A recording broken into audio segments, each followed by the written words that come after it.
She shrieked, "This land is mine." And for a split second, I swear, I thought I'd woken up in some Wild West remake. Except instead of gunfighters and tumbleweeds, I got a pack of HOA volunteers in reflective vests circling my fence like buzzards looking for roadkill. I hadn't even finished my first week on the ranch before my porch turned into their main stage, my driveway became their open-air courtroom, and somehow don't ask me how I'd already landed the villain role in their little suburban drama. Not one single question, but I'd already been painted guilty. You ever meet folks that bold or that far gone? Drop a comment if you have, because what happened next might make you think twice about ever buying property with neighbors in sight. So there I was fixing up a saddle rack on my porch, sweating through my shirt and minding my own business when this HOA patrol vehicle painted up with community standards like it's a SWAT team for weeds pulls up and crunches the gravel under their tires. Out steps Malene, sharp blazer folder in hand, looking at my barn and wood fence like I'd dropped a wrecking ball in the middle of their picture-perfect view. She slams that folder down on my fence post like she's a judge about to hand down a life sentence. That barn and fence are blocking the shared mountain view for our community. Mind you, my house isn't even in her HOA. My neighbor Rebecca catches it all from her garden, just shakes her head and walks away like she's seen this circus before and knows how it ends. That night, I'm spread out at my kitchen table under the lamp, double-checking my property deed, just to be sure. County records, legal description. Everything clear as day. My land's never been part of any HOA, never will be. But next morning, Malene's back, now waving around these view corridor guidelines she cooked up herself, printed on plain paper, zero legal authority. But she's convinced that community opinion somehow overrides state property law. I tell her calm as can be, ma'am. You can check with any real estate attorney you want. You have no jurisdiction here. But the entitlement in her voice talking about shared views, it's enough to make your jaw clench. Suddenly, I'm not just defending my barn. I'm defending the whole idea that owning land means something. And that's when I noticed something odd. A freshly dug drainage channel, still damp, cut straight from their side onto mine. No permission, no heads up, just surprise landscaping. I record a short video with my phone, narrate the date, the water, the dark soil, because something about this feels off. I'm not about to lower my structures just because someone thinks their opinion's law. Malene's red in the face, voice rising. View corridor is a community, right? And inside I'm thinking, lady, what universe are you living in? Here's the kicker next morning. Someone's dumped a load of mulch right on my property edge, building a ridge to divert rainwater away from their trail area. That's trespassing, plain and simple. So I set up a rain gauge, start a weather log, snap digital photos every time it rains. Documenting this stuff becomes my new daily routine. Malene comes back, spots me with my camera and notebook, and just about blows a fuse. This land is mine. You're interfering with community amenity. She yells it loud enough for the whole block to hear, then signals her crew to park their car with headlights aimed right at my porch like I'm about to rob my own house. It would be funny if it weren't so crazy. I put up a sign, private ranch. No HOA authority. Blocked the gate with a beam. You're yelling at property that's not yours. But that illegal water diversion that connects straight to my yard, and that's trespassing. That night I find fresh footprints around my rain gauge and a glossy flyer left in the dirt, Community View and Safety Day. It's got my barn and fence circled in red marker calling for view liberation. This flyer looks official, but its pure propaganda makes it seem like my land's part of their community project, which is a flat-out lie. They even planted a wooden survey stake labeled Survey Garden on my property, fresh from the hardware store. No moss, no scratches, just a sticker still crisp from the shelf. Rebecca comes over, turns the stake in her hands, her forensic accountant brain already in evidence mode. This is brand new, she says. Then she notices the greenish water running in the drainage channel, sniffs it, and pulls a face. Cheap tracing dye from the hardware store. They're testing water flow on your property without your consent. That night she even catches HOA workers on video pouring green liquid by flashlight. They were hoping you wouldn't notice. The idea that I'd get outmaneuvered on my own land burns me up. But Rebecca's right, try it again on a dry day, control the variables. So 2 days later, garden hose in hand, I do my own controlled experiment. Sure enough, that bright green dye shows up right in my water collection pit, plain as day. My neighbors who'd been skeptical are suddenly all witnesses. I had no idea they were doing this to your property, one whispers. Another starts filming on her phone. They were doing this behind all our backs. I speak up, my voice is shaky, but I want them to hear it. Water doesn't lie about property boundaries. Rebecca records it all, narrating for documentation.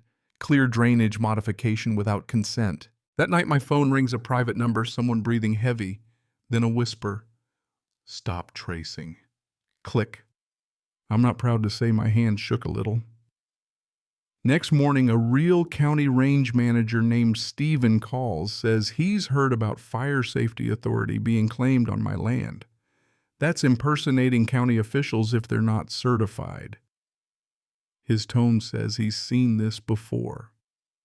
Sure enough, Malene and 5 volunteers in bright yellow vests show up trying to order me to clear brush to CAL FIRE standards on land that's not theirs.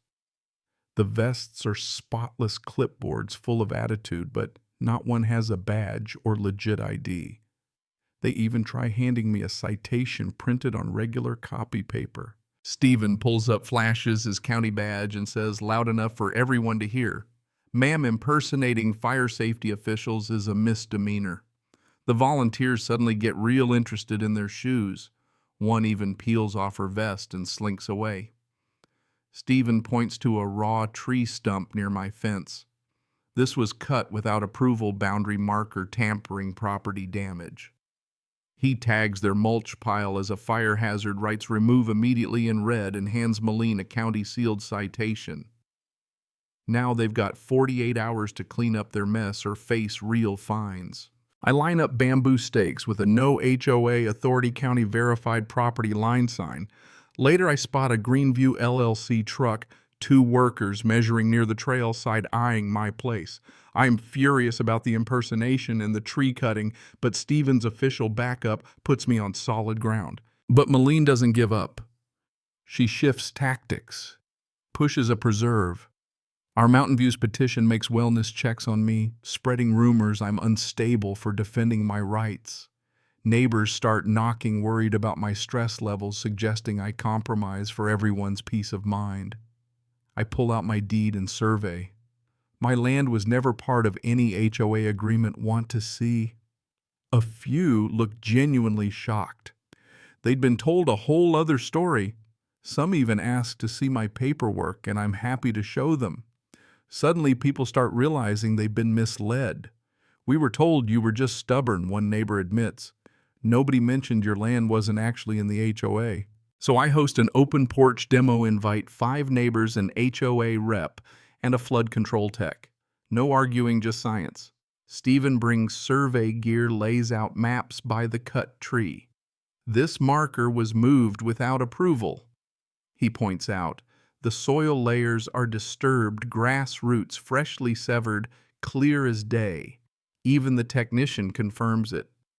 This marker was recently moved." For a minute, my stomach drops as my soil scanner stays blank. If this experiment flops, I'll look like a fool. But then green dye bursts through the water pit. The evidence is visual, undeniable. Even the neighbors who signed the petition see the truth and apologize. That's when the flood control tech schedules an official violation investigation. Now it's real. Deputy Luke Blake shows up, documenting everything. His presence shifts the mood. Now it's legal, not just neighborly drama. By week's end, colored powder photos and maps tell the whole story. Unauthorized drainage, tampered boundaries, organized harassment. Luke notes it all for his report. I ask you, what would you do? Compromise with folks who lie to your face or fight for what's right?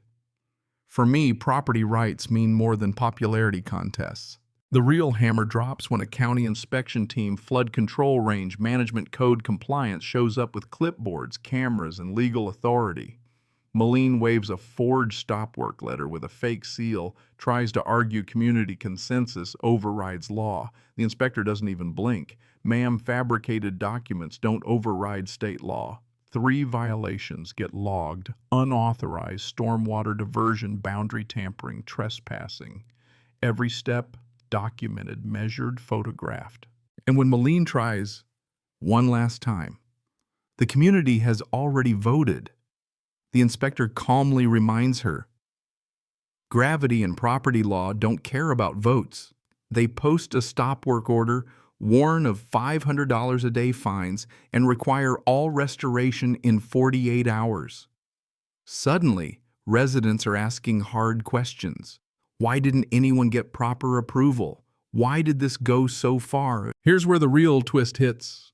Rebecca digs into public records, finds the HOA split contracts, drainage mulch, landscaping into smaller chunks to dodge competitive bidding rules.